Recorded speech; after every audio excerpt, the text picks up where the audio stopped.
رمضان میں دن بھر سوتے رہنا، یہ بہت کسی نیک آدمی نے پوچھا ہے. ان نیک آدمی کا نام ہے جی فہیم نواب، شکارپور سے پوچھتے ہیں اگر ہم روزے کی حالت میں سارا دن سوئے رہیں، صرف نماز کے وقت اٹھ کر نماز پڑھیں تو کیا یہ صحیح ہے؟ اگر نماز آپ ضائع نہیں کرتے، سارا دن سو کے روزہ گزار دیتے ہیں تو ثواب ملے گا روزے کا آپ کو، کیونکہ بھوکے پیاسے تو رہ لیے، بھلے سو کے ہی رہ لیے. نہ رکھنے سے بہتر ہے سارا دن سو کے رکھ لیں. لیکن جو روزہ نہیں رکھتے وہ کبیرہ گناہ کے مرتکب ہوتے ہیں. کسی بھی طرح سے مکمل کر لیں، روزے کا ثواب آپ کو ملے گا. لیکن مشورہ میرا یہ ہے کہ اس تکلف کی آپ کو ضرورت کیا ہے؟ کیوں سو رہے ہیں سارا دن؟ آپ تھوڑا چل لیں، پھر لیں، ہر لیں، جل لیں.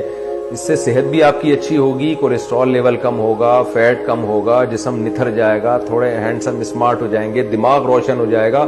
روزے میں کوئی کمزوری نہیں ہوتی. اگر روزے میں آپ کو ویکنیس ہوئی بھی ہے نا تو وقتی ہوتی ہے، وہ عید کے بعد دوبارہ سیٹ ہو جاتی ہے. درجنوں فائدے ہیں. تو اگر آپ سو کے روزہ گزاریں گے تو صحت کے حوالے سے بھی وہ فائدے پھر آپ کو حاصل نہیں ہوں گے، اور عبادت سے بھی آپ محروم ہو جائیں گے. آپ تلاوت کریں، ذکر کریں. روزے میں تلاوت ذکر کا ثواب بہت زیادہ ہو جاتا ہے. لیکن جائز ہے بہرحال، اگر آپ فرائض واجبات پورے کر رہے ہیں تو سوتے رہیں آپ، مجھے کوئی اعتراض نہیں ہے. آپ کے ابا کو یقیناً اعتراض ہوگا، وہ دیکھیں گے آپ کو کم بخت نہیں کہہ رہا، یعنی ابا تو بچوں کو کہہ دیتے ہیں نا کم بخت، کہ دیکھو سارا دن پڑا بس ہوتا رہتا ہے، تو اچھے نہیں لگیں گے آپ دیکھنے میں، گھر والوں کو بھی اچھے نہیں لگیں گے.